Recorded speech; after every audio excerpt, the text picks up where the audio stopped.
way I thought we could kind of bring Elizabeth a little bit more to mind is play one of the few things that I did have her reading on.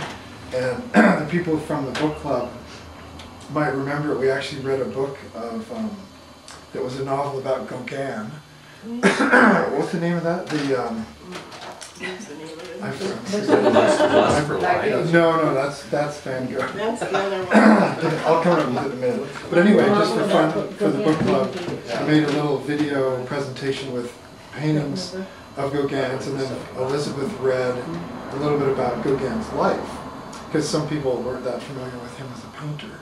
So this is without the pictures, so I'll skip some of the middle. But it's just Elizabeth reading this brief biography of Gauguin, and then there's some music when paintings were coming up in the little video, and then at the end she kind of concludes a little bit. But I think it's just nice to hear the sound of her voice, and it might bring something back. And then Tim is going to play after that, and maybe he'll introduce the first thing he's going to play, which is a wonderful lament. So usually something goes wrong when you do anything technical. It's my experience. The battery dies. I think so we'll see how I do with this, and we'll give it a shot. And I think Elizabeth would just love to have had everybody here today. Okay, let's give this a try.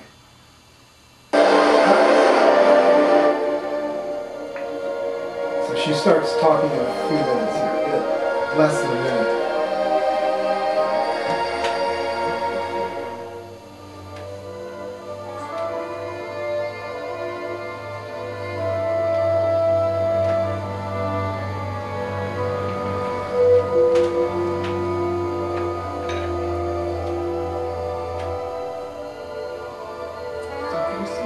Yes, because Gauguin started in Paris, went to Tahiti, so this is French music, and then it changes to Hawaiian music.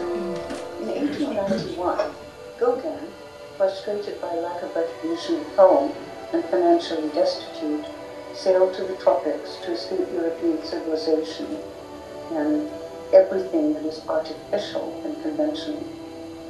In 1897, he moved to Tahiti, and then lived the rest of his life in the Marquesas Islands, returning to France only once.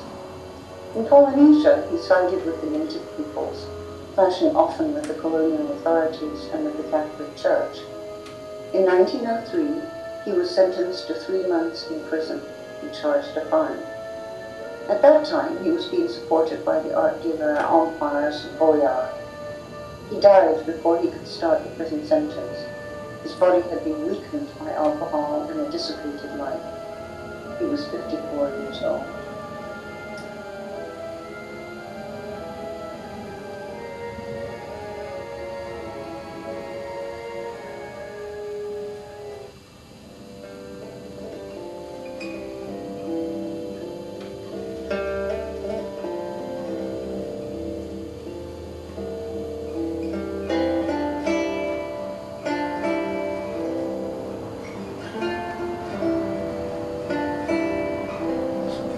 Gauguin looking for perfection in the South Seas, which is very hard to find. Okay, now I'm going to skip a little bit here to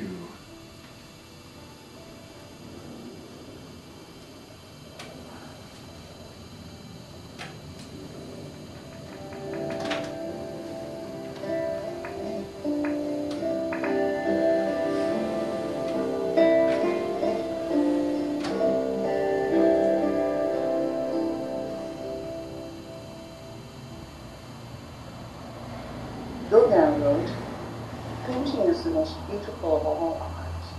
In it, all sensations are condensed. Contemplating it, everyone can create a story at the will of his imagination, and, with a single glance, have his soul invaded by the most profound recollections. No effort of memory. Everything is summed up in one instant."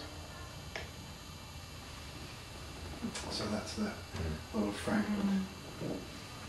And Dave, who was the producer of this wonderful work? Tangible press, right? Well, that was just me putting that stuff together. Yeah.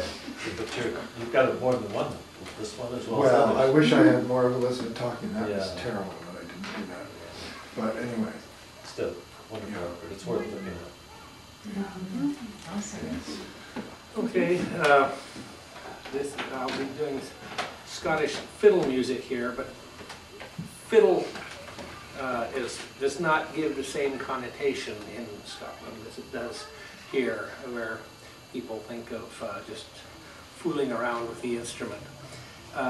The better players in the old days in Scotland were highly respected and often sponsored by various lairds.